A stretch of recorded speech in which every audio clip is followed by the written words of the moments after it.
Hello, everyone. Today I'm bringing you a real story taken straight from Reddit.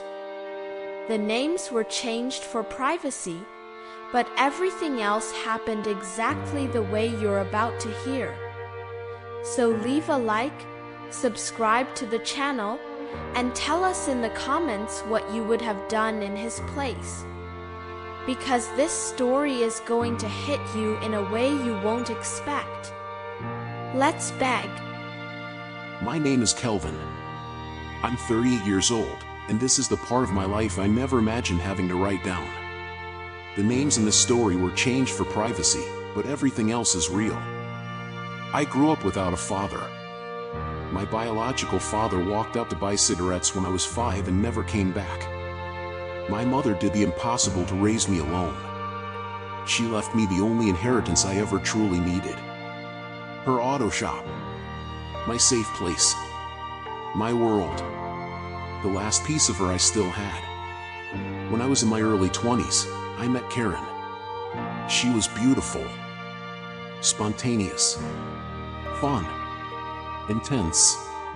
Her family never liked me much, but it didn't matter. When my mother died in a hit and run, Karen was the one who stayed. She held me up when I had nothing left. And maybe because of that, I held onto her harder than I should have. When Ben was born, it wasn't planned. We were dating. Life was messy. But the moment I held that boy in my arms, I made a silent promise. I will always take care of you. Always.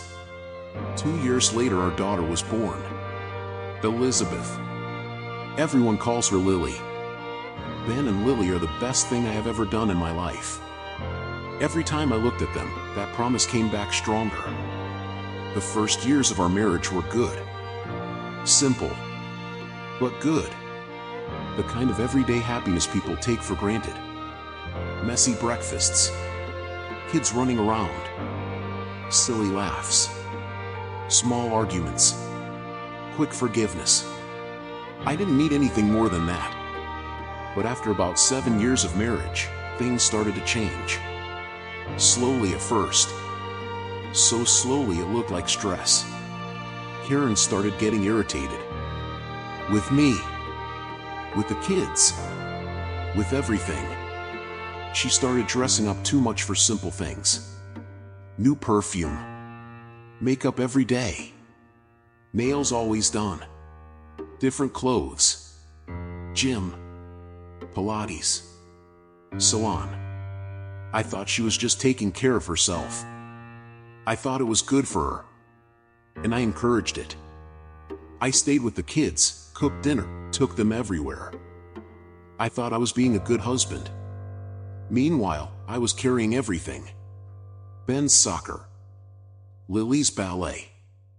Meals, baths, school, the house. I carried all of it on my back. And I never complained. Because I loved them. But looking back now, I know exactly what was happening. She wasn't getting ready for herself. She was getting ready for someone else. I started to suspect. First her boss. I even followed him to his car one day. It wasn't him. Then I thought it was someone from the gym. Also wrong. I felt like an idiot for doubting the woman who held my hand when my mother died. I even apologized. And she cried. She cried telling me I was being unfair. That she was just tired. That I was imagining problems. And I believed her. Because I wanted to believe her. Until the day she called me into the kitchen and said, looking at her phone like she was checking a coupon, I want a divorce. She said she never loved me. That she only stayed because she got pregnant. That she felt sorry for me when my mother died. That the pregnancy was a mistake. That she deserved better. I felt the floor disappear. I never yelled at Karen. Never touched her in anger. Never raised my voice at her or the kids. And still, she looked at me like I was a burden. Like she was doing me a favor by leaving. She promised everything would be fair. Joint custody. Equal time. I believed her. Like a fool. But in the courtroom, everything collapsed. Her lawyer, Martin's. He painted a completely different picture of our life. Said I was absent. Said I worked too much. Said I wasn't emotionally stable. Said Karen did everything alone. I froze. The prosecutor, clearly annoyed, asked if it was true. I couldn't answer. Not because of the accusations, but because my mind was somewhere else. Back to the father I never had. To the mother I lost. Into the faces of my children. The judge spoke calmly, trying to keep things balanced. He said it would be better to finalize everything right then. Custody to the mother. Scheduled visits for me. And no long, costly investigation. I thought only about my promise to Ben and Lily. So I accepted. And I left that courtroom at 38 years old with 2 bags, a piece of paper, 40% of my income in child support, and no home. The house stayed with her. The kids too. I went back to the only place that ever accepted me. The shop. My mother's shop. The last piece of her. There, covered in grease, I started over. And little by little, life came back to me. I had always wanted to restore classic cars, but Karen said it wouldn't pay the bills. After the divorce, without her pulling me down, I finally tried. A customer showed up with a broken-down 1970 Dodge Charger. He handed me the keys and said, "Do whatever your heart tells you." So I did. And that car changed my life. It was featured in a magazine. It brought new clients, money, stability, and something I hadn't felt in years: pride. Meanwhile, Karen, I didn't follow her life, but news always found me. People saying she was always posting photos with some new guy. Others saying she looked terrible. I ignored most of it. Until the day Mr. Roberto came to the shop and said, "Did you hear Jason is back in town?" My fingers froze on the hood of the car. The name echoed. Jason. Common name. But something felt wrong. Then he added, "Jason Martins. From school. Karen's old boyfriend. Martins. The same last name as her divorce lawyer." I sat down on the shop bench. My hands tightened around the steering wheel I was working on. My mouth dried. My chest sank. And everything clicked into place. It wasn't bad luck. It wasn't a rough patch. It wasn't a misunderstanding. It was a plan. A setup. A calculated betrayal. They did it together. While I tried to save our marriage alone, she went back to her ex. And his brother destroyed me in court. I felt anger. Not the kind that explodes. The kind that rises slowly. Heavy. Cold. And sitting there, I decided, I'm coming back. In my time. In my way. And they won't see it coming. But when they do, it'll be too late. For my kids. And fate helped. The kids started staying with me more and more. Not on purpose. By necessity. Karen forgot to pick them up. Asked me to keep them. Said she was tired. Said she had things to do. I handled soccer. Ballet. School meetings. Doctors. They started sleeping at my place. 2 days. 3. Then whole weeks. One day, Ben said, holding a juice box, "Jason argues with Mom a lot. He yells at her. I don't like him, Dad." And Lily added, "He said he's starting a business with Mom." Martin's events. My stomach turned. Jason Martins. The lover. The brother. The lawyer. The trap. But I kept calm. Didn't react. Didn't argue.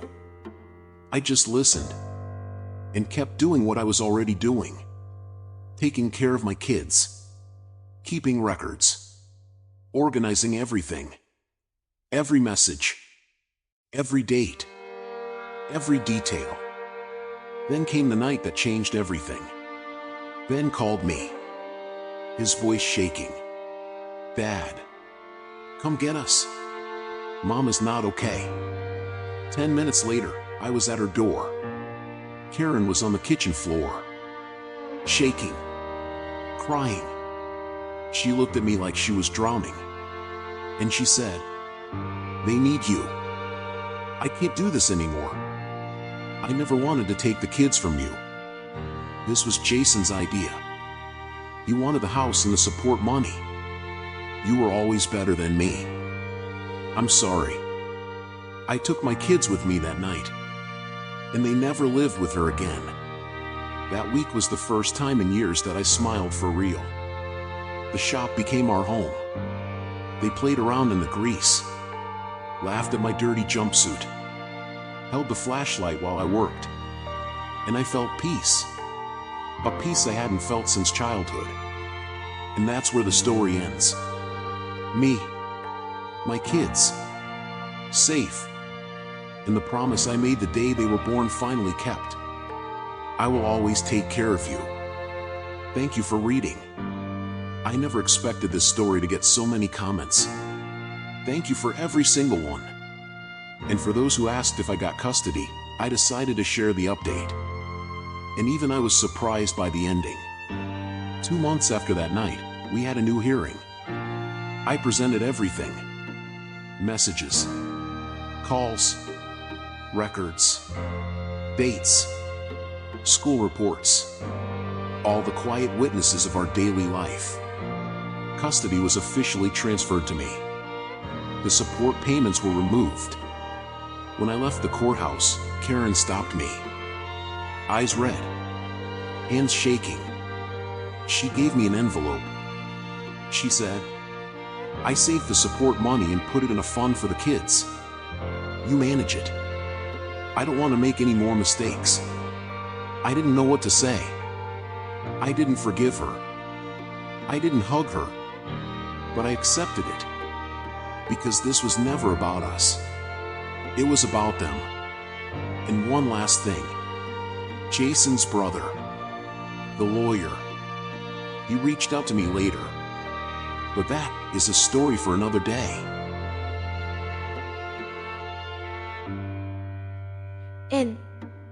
And that was the complete story, including the update the author later shared on Reddit. Now I want to know what you think. What would you have done in Kelvin's place? Would you have forgiven, been harsher, or gone down a different path? And more importantly, he said Jason's brother, the lawyer, contacted him afterward. But that part hasn't been told yet. If you want a continuation, leave a comment and we'll dig through the forums to bring the next chapter if it exists. Like the video, subscribe, and turn on notifications so you don't miss the next stories. See you in the next one.